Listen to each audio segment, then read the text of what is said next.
So this one is about the car market, and if you reported that is a lot of these dealerships, about 67% of the US are going away. Yeah.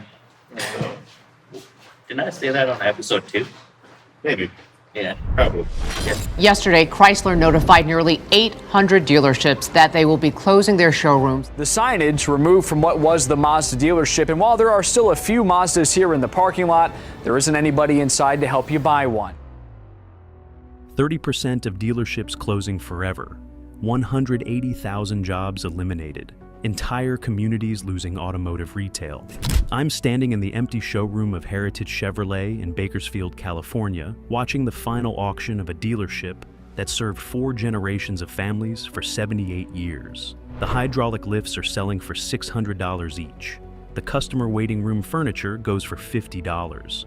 Even the Chevrolet sign that welcomed customers for decades sells for $200 to a scrap dealer. I never thought I'd see this day, says Robert Morrison, whose great-grandfather started this dealership in 1947. We survived the Great Depression, World War II, the oil crisis, and 2008. But we can't survive customers who refuse to buy cars. The auctioneer just sold a $35,000 diagnostic computer for $900. Service bay equipment worth $150,000 goes for $8,000. This isn't just a business closing. It's the systematic destruction of American automotive infrastructure. And what's happening crazy. here is happening to 30% of dealerships across America right now. The 180,000 job massacre. But to understand how 30% of dealerships are disappearing forever, you need to see the human cost of the automotive apocalypse that's destroying communities across America. Heritage Chevrolet employed 67 people when it closed last month. These weren't minimum wage jobs. They were middle-class careers that supported families, paid mortgages, and anchored the local economy. The service manager made $78,000 annually. So yeah, it goes on and on, but statistics and everything else. Yeah. You got those dealerships closing down, and it affects that community because the people that work there, that's what And I think you're businesses seeing, around there. I think you're seeing that too because they've seen the success that Tesla's had without leaving Yeah. a dealership, number one. So you have other big OEMs that are just saying, we're looking into this business model as well. And then also too, I think the price of cars. The price of cars right now are so incredibly, and even I think on the last episode we discussed, China's making cars, $120,000 car that we would sell is now $30,000, Mhm. right? So I think some of these high costing vehicles are also hurting the market as well. People like my family, we're not planning on buying a car anytime soon. So I seen this pivot, right? So some of the manufacturers, they started customizing your truck or car or whatever Yeah. right out of manufacturer. The reason they gave you, because we'll give you the warranty, right? If all the customization be under warranty. But even that time, I was sounding alarm. I was like, you know where this is gonna go, right? This is gonna go eventually. You're gonna be able to only buy straight from manufacturer. Well, that's Fly what out it's and moving purchase to. off the website. Right? Yeah. Well, another catch is too, one of the things they brought up, this is like a 20-minute video, but so a lot of the dealerships are pointing out kind of these rural areas, like these small towns Yeah. all across the United States. They're the ones that are being most affected, and that makes no sense because they don't. It's only the metropolitan areas where these dealerships are staying. So if you want to go out and buy a brand new vehicle and you live 200 miles away, you have to drive 200 miles to school test drive a vehicle. And how does that affect that? Well, and I think people are willing to do that for the right deal too, though. I I mean, you see all the time people are using Carvana and things like that to buy vehicles down south, bring them up here. Well, the other problem with that is that if you're 200 miles away from, all these deals at the dealership, let's say oil changes, let's say work on your vehicle, do you have a local mechanic that can work that, or even have a shop that even has those tools? I think the whole environment gonna change where the car's gonna be people not like I think it said in the beginning of the video where they said people not buying cars. Yeah. So I think the subscription model gonna come into play. Yeah. And that's where and there's I think a couple of apps out there already kind of playing with that idea. So it's gonna be weird subscription. So this week, or this month or next Need a 6 van. months, I need a van.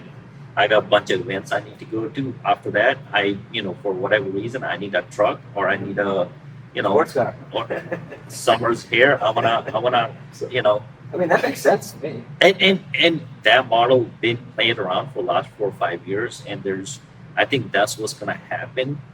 What it's gonna do to the entire industry, I can't comment on that, but it's the change will come.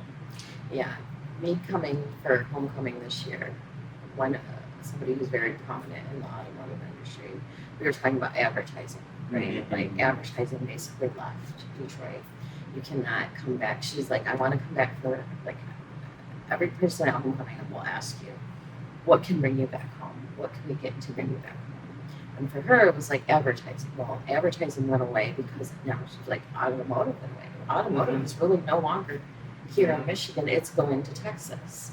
So going back Going into down that, south, so yeah. back into that overall mentality, like, is it going to really hurt Detroit? That's where it's like Detroit, we have to change into being more of the concierge service, the subscriptions concierge service. Basically, here you want 3 cars, we're going to bring them out to you, so you can test drive them Yeah. and then figure out which one you want. Makes sense. Yeah, and I think one of the things I've been talking about a little bit ago, and people think we were cuckoo at that point, but I was like, what are people gonna do? That whole insurance model, Yep. it's gonna change. So they basically gonna be like, they give you, as a person, they give you insurance. You have X amount of insurance, and for 100,000 or whatever, let's say car, and then you just switch these cars out. So there's gonna be the whole environment, how we've been doing it for the last 100 years. The thing gonna change. And while you kind of mentioned that, it kind of reminded me, I'm still 100% convinced my kids, who are very young, will never drive. They won't They're going drive. to have an Uber, especially in a metro no. area. They're going to have something. Come pick them up, whether it's that skateboard model we've talked about in the past. Come pick them up, go drop them off. They may not drive or want to drive, right? Who knows Yeah. in So- 15, 20 years. So the question, when I did go to Austin in January, I was first time getting an automated car. Where the car drove With the for- Venmo thing. Yeah. Oh, wow. Oh, so yeah. Can you share which one it was? Oh God, it starts with a W. Wait, Wait. Yeah, well, yeah, wait, yeah. Yeah. And just seeing it, like I was just, I first saw it because I was outside of the club and I looked and I'm like, oh my God, the car's driving itself. There's And a then, No one in the driver's seat. yeah, and so then we're like, my friend convinced me, like, all right, let's get in the car to Cool. get back to the hotel. And I'm like, I don't know how I feel about this, but I am a technologist and designing this stuff. I'm like, at some point I have to start trusting that. Yeah. Did you guys ever see the one where the cop pulled the Wago?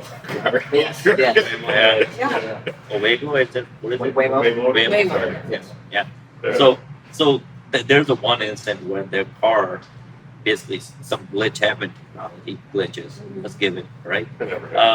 So it keep on going in the parking lot, going to the main street, going in the back of the parking lot. They put the passenger sitting in there. Mhm. And he's like, I need to get to my airport. And he's calling the customer service. And they're like, oh, sir, we are trying to stop that car. And I'm like, The e-stop button over here. And I guess it's kind of, again, but they're going to work all those bugs out. in the Yeah, next yeah, 10, yeah. 15 Oh, yeah. years. And again, then we don't need to buy a car. that's what I'm saying. We can then just order So- one to pick us up or take us to work. or- Basically, like a But- DoorDash, yeah, but have but- the car available. Is that part of the reason maybe why some of these are? Well, here's the catch. I mean, we're talking from where we live. We live kind of close to the metropolitan area. What about these outskirts areas? That, Rural. Yeah. yeah, Where I live. yeah. Yeah. Like, Where I go. are we gonna see that there? I don't think so. That guy don't even I'm come not to gonna the lie. I don't think so. Yeah, no, it's gonna take them longer to get there, I think. But like I said, if you're in a metro area, I mean, I'm just thinking New York, Chicago, LA, a lot of these places. They're already testing it. So I think Yeah, so like I 10, think 15 I think years from now. Waymo. I think that they're going to New York Now, here. does that car market, is it collapsing because there's less people purchasing the cars, or is it gonna be a few big conglomerates like an Avis type thing buying up a bunch and then they're renting them out to everybody? So the right? population's still there that need to move, right? Yeah. So I don't think car market gonna collapse itself, but it's just the model gonna change. So the Yeah. pricing model, the how they do business between these big companies, that may change because the population is there that need to move. Yeah. You know, they're gonna move somehow, A right? lot of the population is only moving in the morning and in the evening. Right? Yeah, So the you rest have of to the think the time, rural areas are more. Yeah, but agriculture then based. rest of the time the cars are parked somewhere Oh, charging. I don't know. yeah, it's- And it's- something I'm gonna say the whole model gonna change, and that change is coming. And we used to think, oh, like next 50 years, and nowadays it's like it could be next 5 months. We don't know.